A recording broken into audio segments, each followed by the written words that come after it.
So there are a lot of use cases for debt, to be honest with you. They range from saving a business to accelerating growth. I will say, looking at the past few years, the most common use cases have been on deferring equity rounds or a sale. Equity valuations for 98% of businesses out there are not doing well compared to what they were a few years ago, at least.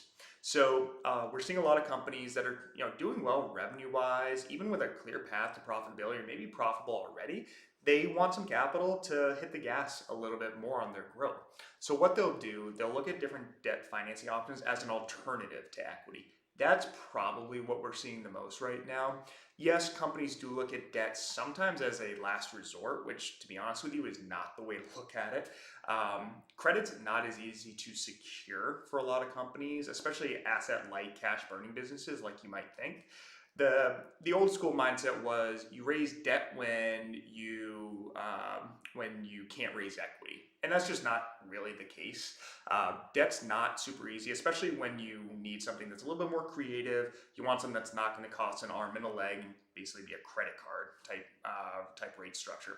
So when it makes sense to raise debt, we've seen the past few years, if there's an acquisition you want to finance, you need to refinance your bank and get a little bit more capital on the books. Your loan's coming due and you want to refinance it, but you're not ready to sell.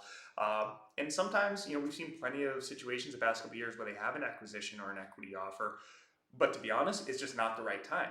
Waiting 12 to 24 months could be the difference of a 50 to 60% plus valuation bump between increased revenue, better unit economics with the company, and a market turnaround.